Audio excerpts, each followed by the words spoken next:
Hello students and welcome back to our YouTube channel Vidya. मैं हूं Anshita Jindal, a graduate from Shriram college of commerce New Delhi. और आज इस video में हम करने वाले हैं 11th क्लास की माइक्रो इकोनॉमिक्स का चैप्टर डिमांड का पार्ट नंबर 2। ठीक है, तो ऑलरेडी मैं तुम्हें पार्ट 1 करवा चुकी हूँ, जिसमें मैंने तुम्हें बताया था कि डिमांड क्या होती है, जहाँ पे विलिंगनेस एंड एबलनेस टू बाय आना चाहिए। फिर मैंने तुम्हें बताया था कि डिमांड में quantity, price and period of time, ये तीनों चीजें बहुत मायने रखती हैं। फिर मैंने तुम्हें बताया फैक्टर्स क्या क्या हैं जो डिमांड को अफेक्ट करते हैं। फिर मैंने तुम्हें बताया इंडिविजुअल डिमांड क्या होती है, एक इंडिविजुअल पर्सन की डिमांड। मार्केट डिमांड क्या होती है, सारे कंज्यूमर्स की डिमांड का सम टोटल होता है मार्केट डिमांड। फिर हमने लास्टली किया था कि क्या क्या वो फैक्टर्स हैं जो हमारे इंडिविजुअल डिमांड को या हमारी मार्केट डिमांड को अफेक्ट करते हैं। हमने सारे खुद से हैंड रिटन नोट्स बनाए थे, प्लस हमने प्रिंटेड नोट्स की मदद से भी ये पढ़ा था, जो कि नोट्स तुम्हें नीचे टेलीग्राम के लिंक से मिल जाएंगे। ठीक है, आज हम करने वाले हैं इससे आगे। आज के हमारे 3 मेन एजेंडाज रहने वाले हैं। सबसे पहले हम पढ़ेंगे लॉ ऑफ डिमांड के बारे में, फिर हम पढ़ेंगे exceptions to the law of demand के बारे में, एंड लास्टली हम पढ़ेंगे movement versus shift in demand curve का टॉपिक। ठीक है, तो सबसे पहले बात करते हैं हमारे लॉ ऑफ डिमांड के बारे में। ठीक है, मैं तुम्हें खुद से ही सारा लिख के करवा रही हूँ, जो जो मैं लिख रही हूँ सारे नोट्स खुद से साथ में बनाओगे। प्रिंटेड नोट्स अगेन टेलीग्राम पे मिल जाएंगे। तो हेडिंग डाल लो बेटा जी मेरे साथ, लॉ ऑफ डिमांड। ठीक है, मेरे साथ हेडिंग डाल लो, लॉ ऑफ डिमांड। जो जो कह रही हो, जैसे जैसे कह रही हो लिखते जाओगे। सबसे पहली चीज, लॉ का मतलब क्या होता है। लॉ का देखो बेटा मतलब होता है ऐसी चीज जो 100% ट्रू है, ऐसी चीज जो कभी फॉल्स नहीं हो सकती, ऐसी चीज जो तोड़ी नहीं जा सकती। तुम बोलते हो ना ये लॉ है, लॉ अगर तोड़ोगे पनिशमेंट मिलेगी, लॉ तोड़ा नहीं जा सकता, है ना। तो जब भी मैं इकोनॉमिक्स में किसी भी चीज का लॉ तुम्हें पढ़ाने जाऊंगी, इसका मतलब है कि कुछ भी हो जाए दुनिया में, ये लॉ हमेशा ट्रू रहेगा। इसलिए क्योंकि हर चीज ट्रू नहीं हो सकती है ना जिंदगी में, तो इसीलिए इकोनॉमिक्स हर एक लॉ को लिखने के लिए, हर एक लॉ को बनाने के लिए बहुत सारे अजम्पशंस लेता है, और उन अजम्पशंस के बेसिस पर अपनी एक दुनिया बनाता है और बोलते हैं अगर एक ऐसी दुनिया हो जहां पर ये अजम्पशंस ट्रू हो, वहां पर ये लॉ ट्रू होगा। ठीक है, तो लॉ ऑफ डिमांड देखो क्या कहता है। सबसे पहले तुम लिखो इसकी डेफिनेशन। तो लॉ ऑफ डिमांड की डेफिनेशन देखो मुझे क्या कहती है कि there is an law of demand states that, शुरू कैसे करोगे, law of demand states that there is an inverse relation, there is an inverse relation, there is an inverse relation between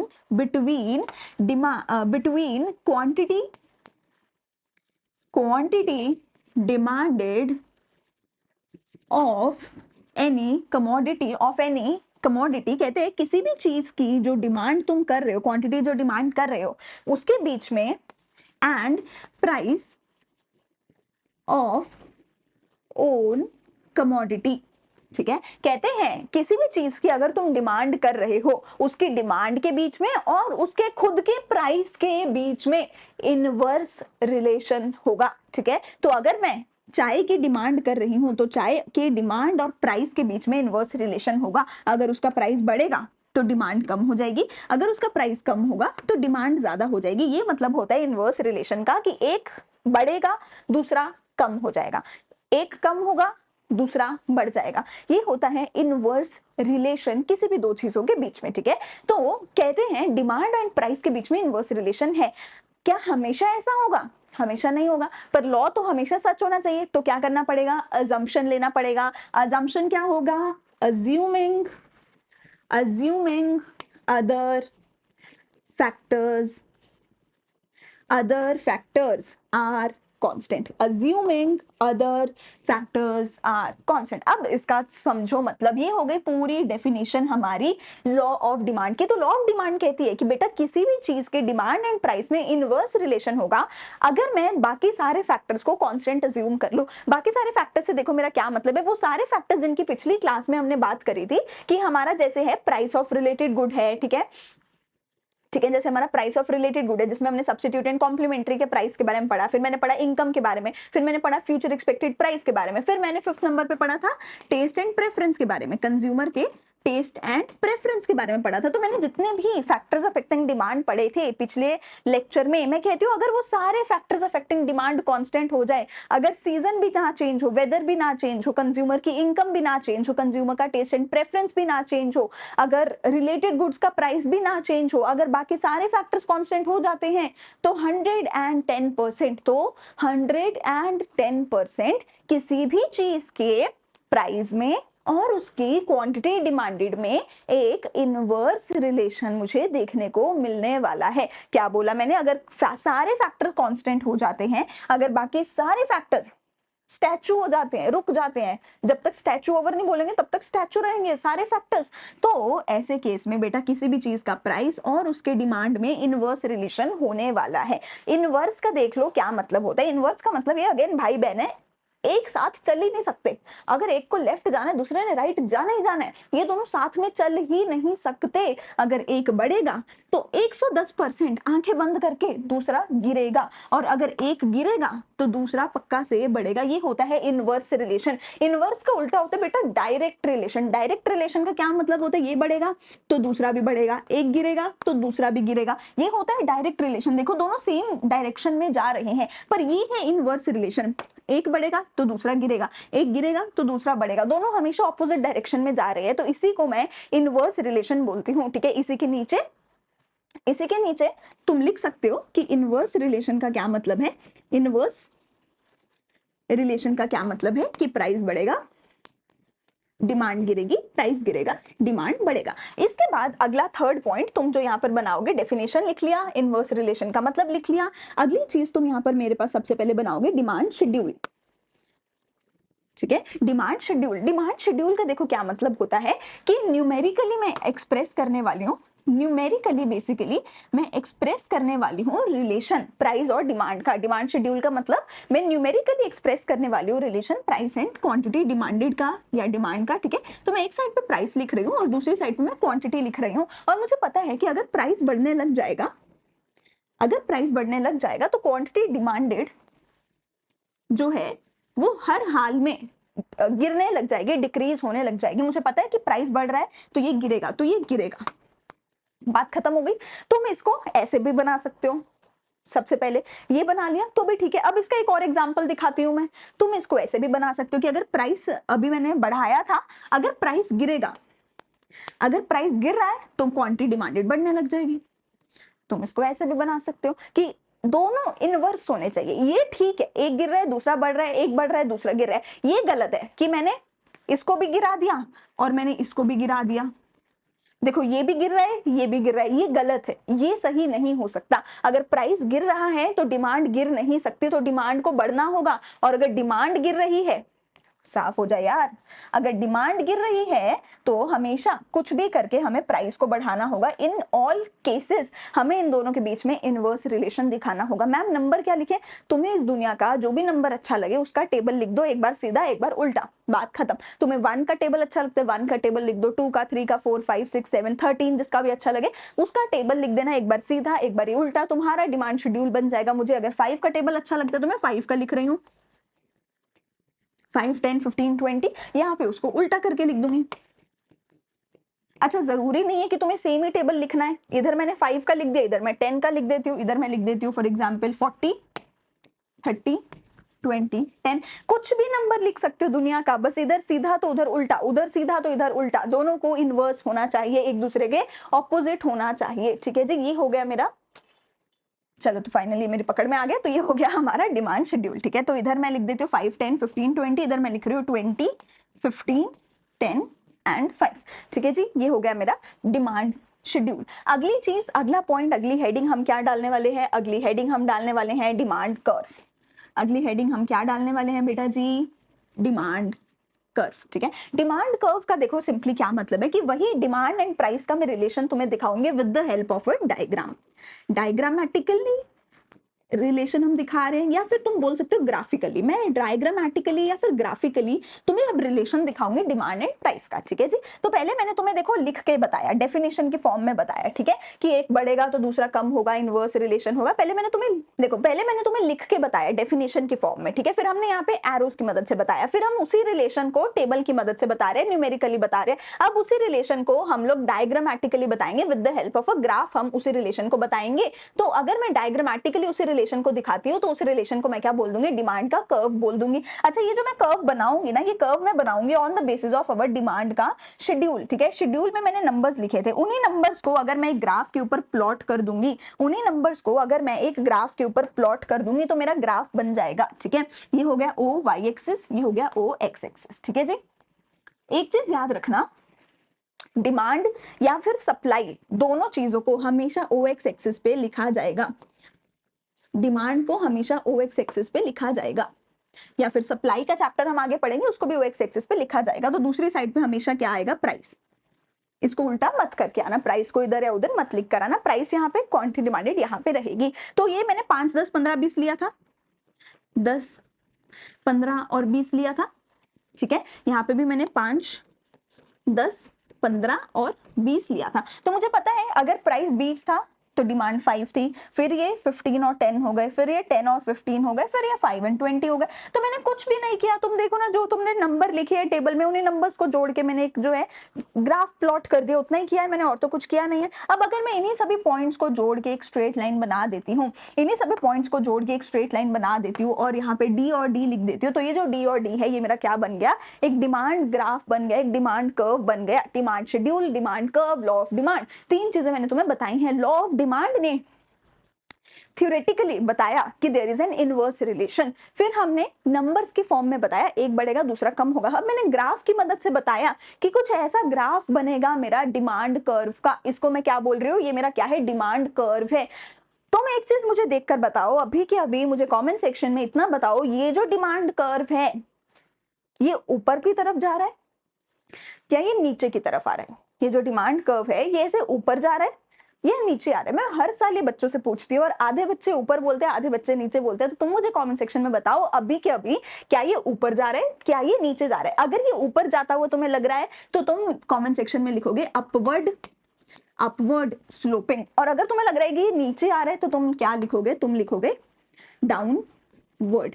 तो अगर तुम्हें लग रहा है कि ये ग्राफ ऊपर आ रहा है तो अपवर्ड स्लोपिंग लिखोगे, अगर तुम्हें लग रहा है कि ग्राफ नीचे जा रहा है तो तुम इसको डाउनवर्ड स्लोपिंग लिखोगे। अब मैं बताती हूँ कि तुम्हें देखना कैसे है कि ये ऊपर जा रहा है क्या या फिर ये नीचे जा रहा है, ठीक है। अब हम देखते हैं कि हमें कैसे पता चलेगा ये ऊपर जा रहा है या नीचे जा रहा है। तो तुम्हें कोई भी ग्राफ को बेटा रीड करना होता है लेफ्ट साइड से राइट साइड की तरफ, या मैं बोलूं ओ से एक्स की तरफ रीड करना होता है ग्राफ को। तो अगर तुम ओ से एक्स की तरफ जाओ या लेफ्ट से राइट की तरफ जाओ और तुम्हें दिख रहा है कि ग्राफ नीचे आ रहा है तो अपवर्ड नहीं है, इसको तुम क्या बोलोगे, ये डाउनवर्ड, डाउन DOWN, ठीक है। ये क्या है, डाउनवर्ड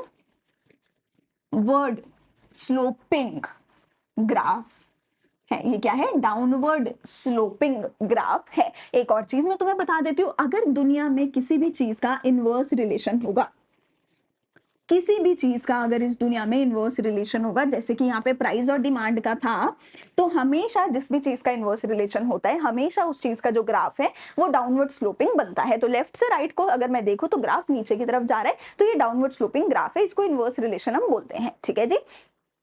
अब चलते हैं आगे हमारे मेन मुद्दे पे। अगला मेरा मेन मुद्दा आता है, इंपॉर्टेंट टॉपिक आता है, वो मेरा है exceptions to the law of demand. एक very very main important topic आता है जो कि क्या है, exceptions to the law of demand. Exception का देखो क्या मतलब है।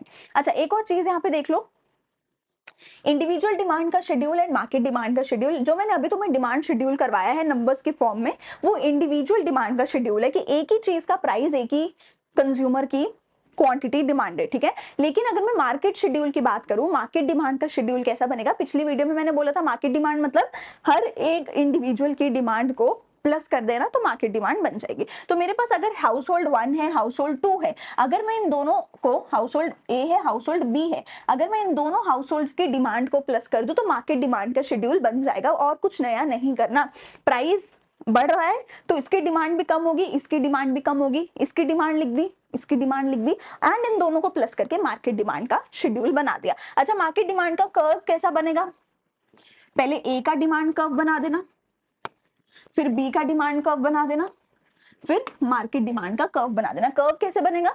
ए वाले पॉइंट्स को प्लॉट कर देना, बी वाले पॉइंट्स को प्लॉट कर देना और फिर मार्केट डिमांड और प्राइस के पॉइंट्स को प्लॉट कर देना। तो ये तुम्हारा मार्केट डिमांड का कर्व बन जाएगा, पहले ए का, फिर बी का, फिर मार्केट डिमांड का। ठीक है जी। मार्केट डिमांड का क्या मतलब होता है? जितने भी कंज्यूमर्स हैं, ठीक है, 2 हो सकते हैं, 3 हो सकते हैं, जितने भी कंज्यूमर्स हैं उन सबकी डिमांड को प्लस कर दोगे तो मार्केट डिमांड बन जाएगी। तो उन सबका न्यूमेरिकल प्लस करोगे, मार्केट डिमांड का शेड्यूल बनेगा, उन सबके ग्राफ बना दोगे तो मार्केट डिमांड का कर्व बन जाएगा। ठीक है। लॉ ऑफ डिमांड में तुम्हें पढ़ा चुकी हूँ that there is an inverse relation. अब हम पढ़ते हैं exceptions to the law of demand. सबसे पहली एक्सेप्शन जो मेरे पास आती है बेटा वो होती है गिवन गुड्स की एक्सेप्शन। ठीक है, जिसको मैं इंफीरियर गुड्स भी बोलती हूँ। ठीक है, इंफीरियर गुड्स का मतलब होता है बेटा बुरी क्वालिटी की गुड्स, ऐसी गुड्स जिनकी क्वालिटी अच्छी नहीं है। ठीक है, ऐसी गुड्स जिनकी क्वालिटी जो है वो अच्छी नहीं है। ठीक है, तो बहुत सिंपल सी एक चीज है बेटा कि अगर तुम एक चीज सोच के देखो, अगर तुम्हारी इनकम बढ़ जाती है, लेट्स से तुम अभी गरीब थे, तुम अभी पॉवर्टी में आते हो, ठीक है, पुअर में आते हो, तो ऑब्वियस सी बात है अगर तुम गरीब हो तुम ज्यादा अच्छी क्वालिटी की चीजें खरीदोगे नहीं। तुम लेट्स से अभी गरीब थे तो तुम बुरी क्वालिटी की चीजें खरीद रहे थे बिकॉज ऑब्वियसली तुम्हारी इनकम कम थी, तो तुम इंफीरियर गुड्स को परचेज करते थे, उनकी डिमांड करते थे। अगर तुम्हारी इनकम बढ़ेगी, हमने क्या बोला था कि अगर इनकम बढ़ेगी तो डिमांड बढ़ेगी, अगर इनकम बढ़ेगी तो डिमांड बढ़ेगी। लेकिन मुझे एक बात बताओ, अगर तुम्हारी इनकम बढ़ेगी तो तुम क्या बोलोगे? अरे पहले मैं बुरी क्वालिटी की एक चप्पल डालता था, अब मैं बुरी क्वालिटी की 2 चप्पल डालूंगा। क्या मैं ये बोलूंगी? नहीं, मैं बोलूंगी पहले मैं बुरी क्वालिटी की डालती थी, अब मैं अच्छी क्वालिटी की डालूंगी। पहले मैं बुरी क्वालिटी की रोटी खाती थी, अब मैं बुरी क्वालिटी की 2 रोटी खाऊंगी। नहीं, पहले मैं बुरी क्वालिटी की रोटी खाती थी, अब मैं अच्छी क्वालिटी की रोटी खाने लग जाऊंगी। तो हमारा जो इंफीरियर गुड्स या जो गिवन गुड्स होता है उसके केस में क्या होता है कि अगर हमारी इनकम बढ़ेगी तो इंफीरियर गुड्स की डिमांड कम होने लग जाएगी। क्यों? क्योंकि अब हमारा स्टैंडर्ड ऑफ लिविंग हम बढ़ाना चाहते हैं, तो अब हम इंफीरियर गुड्स से कहां पे शिफ्ट होने लग जाएंगे? अब हम नॉर्मल गुड्स की तरफ शिफ्ट होने लग जाएंगे। ठीक है, एक और चीज इंफीरियर गुड्स के केस में देखो क्या होता है कि अगर इंफीरियर गुड्स का प्राइस बढ़ेगा तो क्या होगा? सोचो, एक तो मैं पहले ही गरीब हूं, मैं इतनी गरीब हूं कि मुझे इंफीरियर गुड्स परचेज करनी पड़ती हैं, ऊपर से इंफीरियर गुड्स ही महंगी होने लग गई, तो क्या मैं कभी भी नॉर्मल गुड्स को खरीद पाऊंगी? तो मैं नॉर्मल गुड्स की डिमांड कम कर दूंगी और इंफीरियर गुड्स की डिमांड ज्यादा कर दूंगी। मतलब देखो बहुत सिंपल सी बात है, हम सबके घरों में क्या होता है कि हम सबके घर में हम देसी घी भी यूज करते हैं और जो ऑयल होता है जो सस्ता होता है हम उसको भी यूज करते हैं। अब तुम एक चीज सोच के देखो, अगर ऑयल का प्राइस महंगा होने लग गया तो हम और ज्यादा गरीब हो जाएंगे, हमारा पैसा हमें ऑयल पे और ज्यादा खर्च करना पड़ेगा, इतना ज्यादा कि अब मैं घी को खरीद ही नहीं पाऊंगी। अब मैं बोलूंगी कि पहले तो मैं सिर्फ सब्जी तेल में बनाती थी, रोटी पे घी लगाती थी, लेकिन अब तो तेल ही इतना महंगा हो गया कि मैं घी तो खरीद ही नहीं पाऊंगी, अब तो मुझे रोटी पे भी ऑयल ही लगाना पड़ेगा क्योंकि ऑयल ही इतना महंगा हो गया है, घी कहाँ से खरीदूं? तो यूजुअली हर एक हाउस होल्ड क्या करता है, normal good plus inferior good दोनों खरीदता है। पर जैसे ही इंफीरियर गुड का रेट बढ़ता है तो हम इंफीरियर गुड की ही डिमांड ज्यादा करते हैं क्योंकि नॉर्मल गुड को खरीदने का हमारे पास पैसा ही नहीं बचता है। तो देखो यहाँ पे उल्टा हो गया ना, this is an exception of law of demand. ये एक एक्सेप्शन है ना कि प्राइस बढ़ रहा है फिर भी हम डिमांड बढ़ा रहे हैं, और अगर इंफीरियर गुड्स का प्राइस कम हो जाएगा तो हम उनको खरीदना कम कर देंगे और नॉर्मल गुड्स को खरीदना शुरू कर देंगे। तो इंफीरियर गुड्स, जिसको मैं गिवन गुड्स भी बोलती हूँ, इसको मैं गिवन पैराडॉक्स भी बोलती हूँ, इसको मैं गिफन पैराडॉक्स भी बोलती हूँ इस फिनोमिनन को। क्यों? क्योंकि ये हमें किसने दिया था? ये हमें दिया था सर रॉबर्ट गिफन ने, तो उनके नाम पे ही गिफन गुड्स को गिफन पैराडॉक्स भी बोला जाता है इस फिनोमिनन को। ठीक है, तो हमने क्या बोला कि भैया अगर इंफीरियर गुड का प्राइस बढ़ेगा उसकी डिमांड बढ़ेगी, अगर उसका प्राइस कम होगा डिमांड कम होगी। लॉ ऑफ डिमांड तो उल्टा कहता था, प्राइस बढ़ेगा डिमांड कम होगी, है ना। तो ये एक्सेप्शन है, ये लॉ ऑफ डिमांड को फॉलो नहीं करते। अच्छा, इसके केस में क्या होगा? जो डिमांड कर्व है वो ऐसे ऊपर की तरफ बनेगा। क्यों? क्योंकि ये लॉ ऑफ डिमांड का उल्टा है, तो इसका डिमांड कर्व भी ऊपर की तरफ बनेगा। किसके केस में? इन सभी के केस में, जितनी भी एक्सेप्शंस है उन सभी के केस में डायरेक्ट रिलेशन होगा प्राइस और डिमांड का, और सारी ही एक्सेप्शंस के केस में जो कर्व है वो ऐसे ऊपर की तरफ जाता हुआ बनेगा। ये प्राइस इधर ही रहेगा, क्वांटिटी डिमांडेड इधर ही रहेगी। ठीक है, अगली चीज मेरे पास आती है फियर ऑफ शॉर्टेज। अगर किसी चीज की शॉर्टेज है, तो तुम सोच के देखो, अगर हमें पता है कि यार आगे जाके शॉर्टेज होने वाली है तो मैं रेट के बारे में नहीं सोचूंगी, तो मैं ज्यादा रेट पे भी ज्यादा डिमांड करूंगी, क्योंकि मुझे पता है कि इस चीज की शॉर्टेज होने वाली है और आगे जाके तो रेट और भी ज्यादा बढ़ेगा, तो मैं आज ही उसकी ज्यादा डिमांड करने लग जाऊंगी even at a higher price. Again direct relation है, तो हमारा जो ग्राफ है वो भी ऐसा ऊपर की तरफ बनेगा। ठीक है, स्टेटस सिंबल और गुड्स ऑफ ऑस्टेंटेशन। एक चीज सोच के देखो, अगर आईफोन या कोई भी महंगी गाड़ी हम खरीदते हैं, हम क्यों खरीदते हैं? ताकि हम दुनिया को दिखा सकें, अरे मेरे पास BMW है, अरे मेरे पास आईफोन है ना, वो मेरा स्टेटस सिंबल है। तुम एक चीज सोच के देखो, कोई सस्ती चीज अगर होगी, क्या मैं किसी सस्ती चीज को कभी स्टेटस सिंबल बनाऊंगी?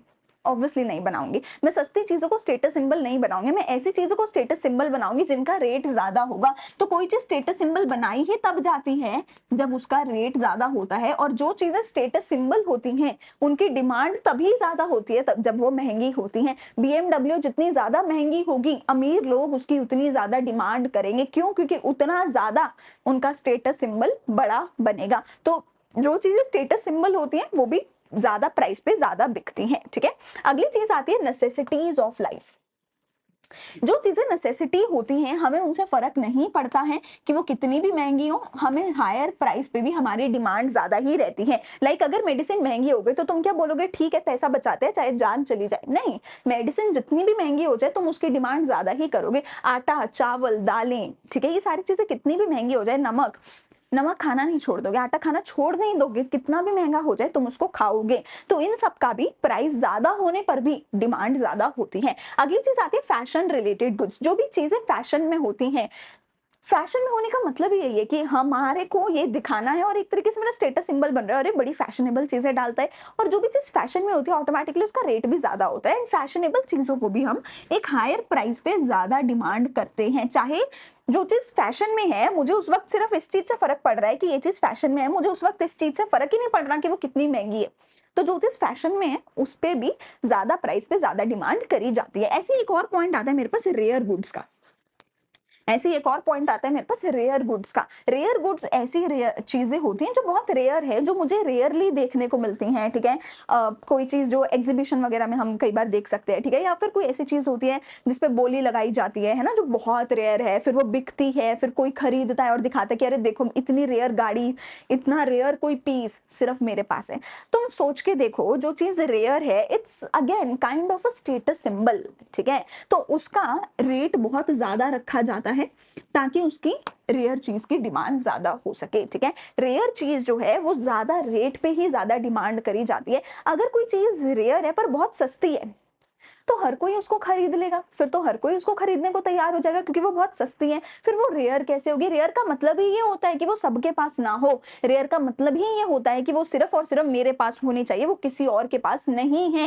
That is what rare means. तो अगर वो चीज सस्ती होगी तो हर कोई खरीद के बैठ जाएगा। इसीलिए जो रेयर चीजें हैं उनका रेट ज्यादा रखा जाता है ताकि वो किसी एक आधे बंदे के पास ही हो और ज्यादा रेट पे ही उसकी फिर ज्यादा डिमांड करी जाती है। तो जितने भी एक्सेप्शंस मैंने तुम्हें ये बताए हैं, इन सभी एक्सेप्शंस के केस में बेटा जी तुम्हारा लॉ ऑफ डिमांड लागू नहीं होता है। इन सभी एक्सेप्शंस के केस में डायरेक्ट रिलेशन देखने को मिलता है प्राइस और डिमांड के बीच में। प्राइस बढ़ेगा, डिमांड बढ़ेगी, प्राइस कम होगा तो डिमांड कम होगी। इसी चीज को मैं क्या बोलती हूँ? डायरेक्ट रिलेशन इन दोनों चीजों के बीच में देखने को मिलता है। और जितनी भी एक्सेप्शंस है बेटा, इन सभी के केस में जो मेरा डिमांड कर्व है, देखो जो मेरा डिमांड कर्व है वो कैसा होगा? इधर क्वांटिटी डिमांडेड होगी, इधर प्राइस होगा, और जो मेरा डिमांड कर्व है बेटा वो ऐसा ऊपर जाता हुआ दिखेगा मुझे। इन सभी के केस में डायरेक्ट रिलेशन होगा और जो डिमांड कर्व है वो ऐसे ऊपर जाता, इसको मैं क्या बोलूंगी? अपवर्ड स्लोपिंग होने वाला है। ठीक है, क्योंकि ये सारे के सारे जितने भी एक्सेप्शंस हैं they do not follow law of demand, या मैं कह सकती हूँ they are against the law of demand, इसीलिए इनको एक्सेप्शन बोला गया है। यहाँ पे मेरा एक्सेप्शन का टॉपिक होता है खत्म। एक्सेप्शन में क्या क्या हमने पढ़ा? गिवन गुड्स के केस में मैंने दो चीजें पढ़ाई हैं। गिवन गुड्स प्राइस बढ़ेगा तो भी डिमांड बढ़ेगी, और गिवन गुड्स का इनकम इफेक्ट भी मैंने तुम्हें पढ़ाया है कि किसी की इनकम बढ़ेगी तो गिवन गुड्स के केस में इनकम इफेक्ट भी उल्टा होता है। इन हमारे जितने भी गिवन गुड्स होते हैं, ठीक है, जितने भी इंफीरियर गुड्स होती हैं उनके केस में इनकम बढ़ेगी तो डिमांड कम होगी, इनकम कम होगी तो डिमांड ज्यादा होगी। ये प्लीज लिख लेना गिवन गुड्स के केस का ये इनकम इफेक्ट जो मैंने सबसे पहले करवाया था, ठीक है, वो बहुत इंपॉर्टेंट है। उसके बाद मैंने तुम्हें रेयर गुड्स के बारे में पढ़ा दिया, जो फैशन में है उनके बारे में पढ़ा दिया, जो स्टेटस सिंबल है उनके बारे में पढ़ा दिया, जो नेसेसिटी है उन सब के बारे में पढ़ा। सबके केस में प्राइस बढ़ेगा, डिमांड बढ़ेगी, प्राइस कम होगा तो डिमांड कम होगी। Last topic of this chapter, very very important topic, 110% तुम्हारे पेपर में पूछा जाएगा, चाहे तुम्हारे मिड टर्म्स है, चाहे तुम्हारे एंड फाइनल टर्म्स है, चाहे तुम्हारे यूनिट टेस्ट है, 110% ये क्वेश्चन पूछा जाएगा। तुम्हें क्या करना है, तुम्हें बनाना है एक डिफरेंस। एक साइड पे तुम लिखो चेंज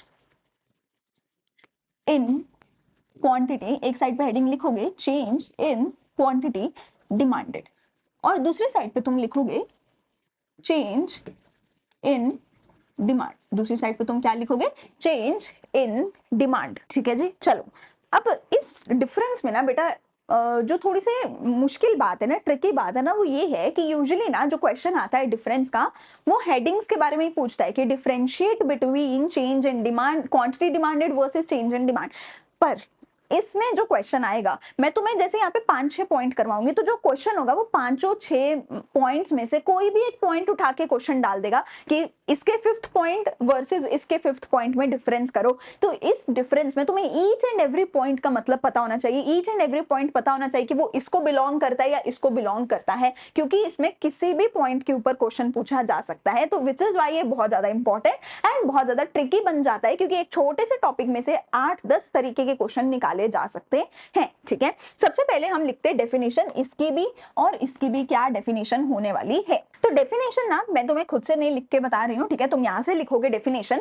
तो चेंज इन क्वांटिटी डिमांडेड की देखो डेफिनेशन क्या लिखोगे, when demand for a given commodity changes due to change in its own price, then such a change in demand is known as change in quantity demanded. लेकिन change in demand में क्या लिखोगे, when demand for a given commodity changes due to factor other than price, then such a change is known as change in demand. So देखो मैंने तुम्हें दो चीजें बताई हैं, एक है क्वांटिटी डिमांडेड और दूसरा है डिमांड, ठीक है। जो तुम्हारी क्वांटिटी डिमांडेड है वो ना तभी चेंज होगी जब खुद का प्राइस चेंज होगा। देखो मैंने तुम्हें बताया ना बहुत सारे फैक्टर्स है जो डिमांड को अफेक्ट करते हैं, जैसे कि प्राइस, जैसे कि income, season and weather, taste and preference, बहुत सारे फैक्टर्स हैं। लेकिन जो लॉ ऑफ डिमांड है, लॉ ऑफ डिमांड क्या बोलता है कि प्राइस डिमांड इनवर्स रिलेशन, बाकी सारे फैक्टर्स कांस्टेंट। तो वो जो बाकी सारे फैक्टर्स हैं, वो बाकी सारे फैक्टर्स अगर चेंज हो गए तो क्या होगा, अगर वो बाकी सारे फैक्टर्स चेंज हो गए तो मैं उसको क्या बोलूंगी कि वो सारे फैक्टर्स अगर चेंज होते हैं तो डिमांड को चेंज करेंगे। पर अगर मैं कहती हूँ कि वो बाकी सारे फैक्टर्स कांस्टेंट हैं और सिर्फ प्राइस चेंज होता है, प्राइस बढ़ेगा तो क्वांटिटी डिमांडेड गिरेगी, प्राइस गिरेगा तो क्वांटिटी डिमांडेड बढ़ेगी। सिंपल भाषा में दो अलग अलग वर्ड्स हैं, ठीक है, और कुछ ज्यादा बड़ा डिफरेंस नहीं है। अगर प्राइस चेंज होता है तो डिमांड नहीं चेंज होगी, क्वांटिटी डिमांडेड चेंज होगी, ठीक है। यानी कि एक पर्टिकुलर प्राइस पे जब हम देखते हैं कि क्वांटिटी कितनी है, तो अगेंस्ट ईच पर्टिकुलर प्राइस जब मैं देखती हूँ तो मैं क्वांटिटी डिमांडेड देखती हूँ। बट अगर इन जनरल मैं पूरे का पूरा बॉक्स देख रही हूँ तो मैं डिमांड देख रही हूँ, क्योंकि वहां पे मैं एक पर्टिकुलर प्राइस की अगर बात नहीं कर रही हूँ, ठीक है, तो वो डिमांड है। तो जब भी एक पर्टिकुलर प्राइस की वजह से चेंज आता है तो वो क्वांटिटी डिमांडेड में चेंज आता है। जब भी ओवरऑल लेवल पे डिमांड में चेंज आता है which is because of any other factor other than price. Other factor क्या होगा, इनकम हो सकता है, प्राइस ऑफ रिलेटेड गुड हो सकता है, टेस्ट एंड प्रेफरेंस हो सकता है, ठीक है, सीजन एंड वेदर हो सकता है, ठीक है, कुछ भी दूसरा फैक्टर हो सकता है। अगर उनमें से कोई भी चेंज करता है तो डिमांड को चेंज करेगा, पर अगर प्राइस चेंज होता है तो क्वांटिटी डिमांडेड को वो चेंज करेगा। तो सबसे पहला पॉइंट आपने लिखा है डेफिनेशन का, ठीक है। पॉइंट नंबर 2, पहला पॉइंट डेफिनेशन का हो गया। पॉइंट नंबर 2 में तुम लिखोगे कि ये किसकी वजह से चेंज होता है, ये होता है changes due to change in price. जो पहला पॉइंट है मैं उसी को शॉर्ट में बता रही हूं, या फिर तुम ये लिख सकते हो रीजन, या फिर तुम इसकी जगह पे क्या लिख सकते हो, रीजन। इसका रीजन क्या है, चेंज इन प्राइस ठीक है, कि क्वांटिटी डिमांडेड क्यों चेंज होती है, due to change in price. और रीजन इसका क्या है, इसका रीजन क्या है, इसका रीजन है चेंज इन, इसका रीजन क्या है, change in factors other than price. ठीक है, इसका रीजन क्या है, change in factors other than price. Other than price वाले क्या फैक्टर्स होने वाले हैं, इनकम, टेस्ट, ये सारे फैक्टर्स। ठीक है, अब चेंज दो तरीके के आते हैं, ठीक है ना, चेंज हमेशा दो ही तरीके के आते हैं, या तो इंक्रीज वाला चेंज आता है या तो डिक्रीज वाला चेंज आता है। ठीक है, अब देखो यहाँ पर क्या होगा, यहाँ पर जो इंक्रीज और डिक्रीज वाले चेंज है उनके दो अलग अलग नाम होंगे, उनको इंक्रीज और डिक्रीज नहीं बोला जाएगा। यहाँ पर हम क्या बोलेंगे, एक्सटेंशन एंड कॉन्ट्रैक्शन। यहां पर हम नाम क्या देने वाले हैं उन चेंजेस को, एक्सटेंशन एंड कॉन्ट्रैक्शन। ठीक है, दोबारा से इसको लिख लेते हैं कि अगर यहाँ पे हमारी क्वांटिटी डिमांडेड इंक्रीज हो जाती है, देखो प्राइस बढ़ेगा, अगर प्राइस कम होगा तो क्वांटिटी डिमांडेड बढ़ेगी, ऑब्वियस बात है ना, इनवर्स रिलेशन है। तो ऐसे केस में हम क्या बोलेंगे कि क्या हो रहा है, एक्सटेंशन हो रहा है। लेकिन अगर प्राइस बढ़ेगा तो क्वांटिटी डिमांडेड गिरने लग जाएगी, और क्वांटिटी डिमांडेड अगर गिरेगी तो मैं उसको डिक्रीज नहीं, मैं उसको कंट्रैक्शन बोलूंगी। लेकिन यहां पर मैं नॉर्मली इंक्रीज या फिर डिक्रीज ही बोलूंगी, इंक्रीज या फिर डिक्रीज ही बोलूंगी। जैसे कि बहुत सिंपल सी बात है, अगर मेरी इनकम को वाई से डिनोट किया जाता है, इनकम को वाई से डिनोट किया जाता है, अगर इनकम बढ़ेगी तो डिमांड बढ़ेगी, और अगर इनकम कम होगी तो डिमांड डिक्रीज होगी। ठीक है, तो इधर एक्सटेंशन वर्सेस कॉन्ट्रैक्शन बोला जाता है, इधर इंक्रीज वर्सेस डिक्रीज बोला जाता है। क्वेश्चन क्या पूछ सकता है, difference between extension in quantity demanded versus increase in demand.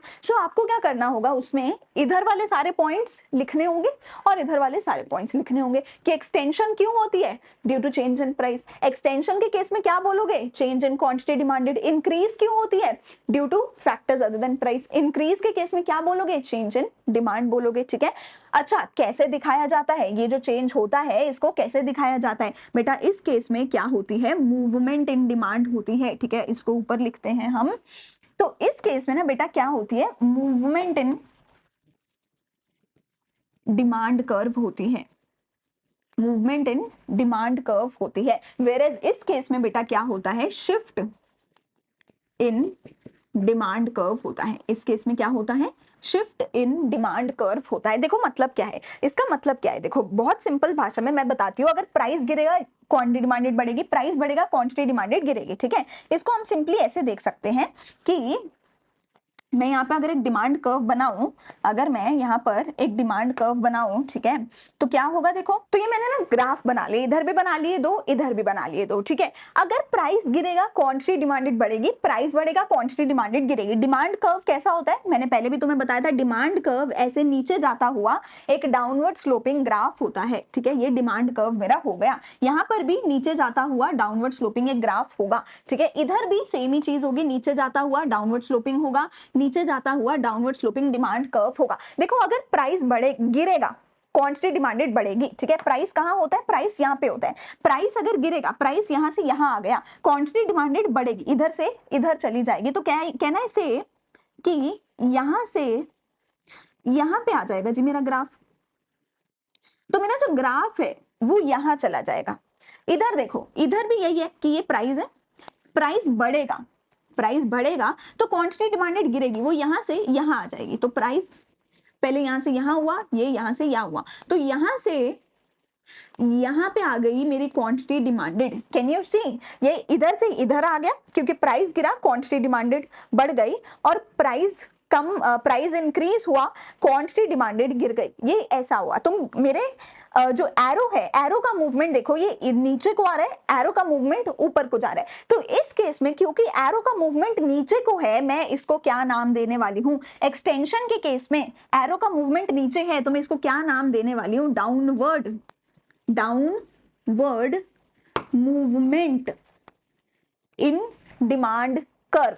यहां पे एरो का मूवमेंट ऊपर को है तो मैं इसको क्या नाम देने वाली हूं, upward movement in demand curve. तो इधर वाला मेरा पूरा साइड हो चुका है कंप्लीट। अगर चेंज इन क्वांटिटी डिमांडेड होता है, पॉइंट नंबर 1 मैंने तुम्हें बताई डेफिनेशन, पॉइंट नंबर 2 रीजन क्या है, प्राइस का चेंज होना, खुद के प्राइस का चेंज होना, चेंज इन ओन प्राइस, खुद के प्राइस का चेंज होना, ठीक है। फिर इसके केस में बोला क्या जाएगा, बोला जाएगा मूवमेंट हो रही है डिमांड कर्व में, अगर प्राइस कम होगा क्वांटिटी डिमांडेड बढ़ेगी, उसको क्या बोला जाएगा, एक्सटेंशन। और उसके केस में डाउनवर्ड मूवमेंट होने वाली है डिमांड कर्व में, जो कि एरो से तुम देख सकते हो नीचे की तरफ आ रहा है। दूसरी साइड पे अगर डिमांड गिरेगी, क्वांटिटी डिमांडेड गिरेगी, वो कब गिरेगी, जब प्राइस बढ़ेगा। अच्छा ये भी पूछा जाता है कॉन्ट्रैक्शन कब होती है, जब क्वांटिटी डिमांडेड गिरती है। क्यों गिरती है, क्योंकि प्राइस चेंज तो हो रहा है, कैसा, प्राइस में इंक्रीज आ रहा है, ठीक है। तो इसको क्या बोला जाएगा, अपवर्ड मूवमेंट। और तुम डायग्राम बना के उसको दिखाओगे। इधर आ जाओ, इंक्रीज के केस में इनकम बढ़ेगी, डिमांड बढ़ेगी। अब क्या मैंने इनकम को इस ग्राफ पे दिखाया है, यहाँ पे तो प्राइस है, नीचे डिमांड है, क्या इनकम है इस ग्राफ में, इनकम इस ग्राफ में कहीं शो ही नहीं हो रही। तो बेटा मेरा जो ग्राफ है वो ऐसे नीचे या ऊपर नहीं जाएगा, मेरा ग्राफ बाहर की तरफ शिफ्ट हो जाएगा, बाहर की तरफ शिफ्ट हो जाएगा और एक नया डिमांड कर्व बन जाएगा D1, ठीक है। फिर से देखो मैंने क्या किया है, एक नया डिमांड कर्व बनाया है D1, ठीक है। मैंने हमारे डिमांड कर्व को क्या किया है, बाहर की तरफ, राइट की तरफ शिफ्ट किया है, एक नया डिमांड कर्व बनाया है D1। तो यहाँ पे शिफ्ट होता है, कैसा शिफ्ट होगा, इंक्रीज के केस में बाहर की तरफ शिफ्ट होगा, जिसको मैं नाम क्या देने वाली हूँ, राइटवर्ड शिफ्ट, जिसको मैं नाम क्या देने वाली हूँ, rightward shift in demand curve, मैं इसको नाम देने वाली हूँ। डिक्रीज के केस में क्या होगा, अंदर की तरफ होगा, यही शिफ्ट क्या होगा, अंदर की तरफ होगा, क्योंकि अब डिमांड गिर गई है। तो यहाँ पर क्या होगा बेटा जी, leftward shift in demand curve, यहाँ पर क्या होगा, leftward shift in demand curve, ठीक है। बस अगर तुम्हें ये सारी चीजें समझ आ गई तो यहाँ पे हमारा पूरा डिमांड का चैप्टर होता है जी खत्म।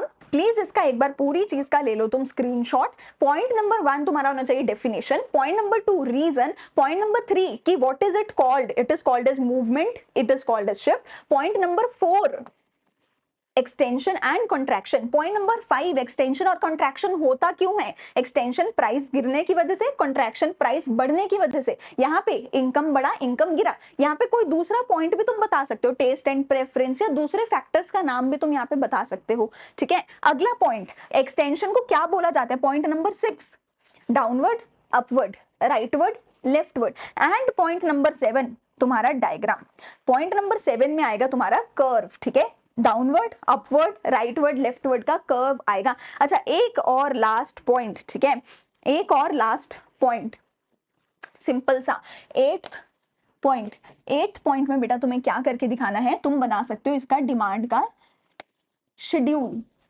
तुम बना सकते हो शेड्यूल, डिमांड का शेड्यूल, ठीक है। तो जहां पे तुम्हारे पास हो रहा है एक्सटेंशन, एक्सटेंशन के केस में क्या होगा जी, प्राइस गिरेगा, क्वांटिटी डिमांडेड बढ़ेगी, तो प्राइस गिर गया, ठीक है, 2 से 1 हो गया, क्वांटिटी डिमांडेड बढ़ के, या फिर तुम इसको ऐसे लगा लो 2 से 4 हो गई, प्राइस गिर गया, क्वांटिटी डिमांडेड बढ़ गई। कॉन्ट्रैक्शन के केस में क्या होगा,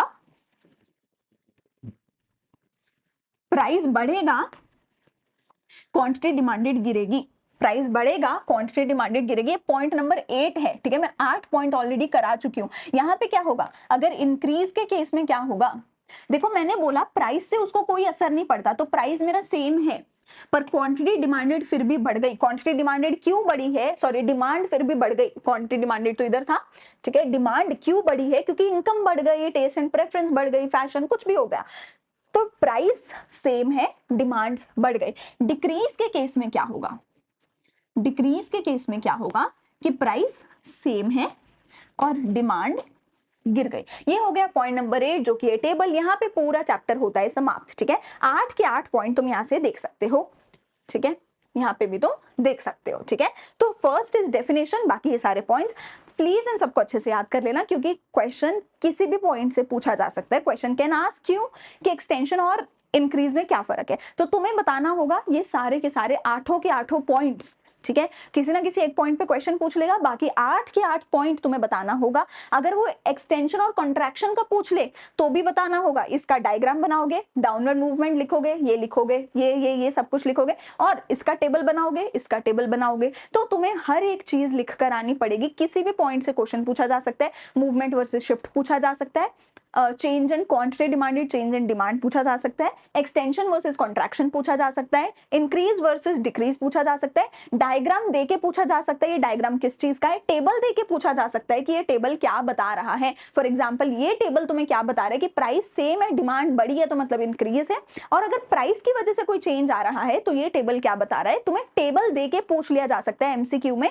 कि ये टेबल एक्सटेंशन है, कॉन्ट्रैक्शन है, इंक्रीज है, डिक्रीज है, ठीक है, ये डायग्राम किस चीज की है, ठीक है। सो प्लीज हर एक पॉइंट को अच्छे से लिख लेना, 8 पॉइंट है, all 8 of them you should know very well. अगर ये वीडियो अच्छी लगे please like share and subscribe to our channel. अगली वीडियो में हम मिलते हैं इलास्टिसिटी ऑफ डिमांड के चैप्टर के साथ। अगर वीडियोस अच्छी लगे बेटा प्लीज सपोर्ट करो, अपने ज्यादा से ज्यादा फ्रेंड्स के साथ शेयर करो, ज्यादा से ज्यादा लाइक्स करो, कॉमेंट्स करो, मैं बताओ कोई डाउट्स है तो अपने कॉमेंट सेक्शन में पूछो, but please like share and subscribe and help us grow on this YouTube channel. हम मिलते हैं अगली वीडियो में।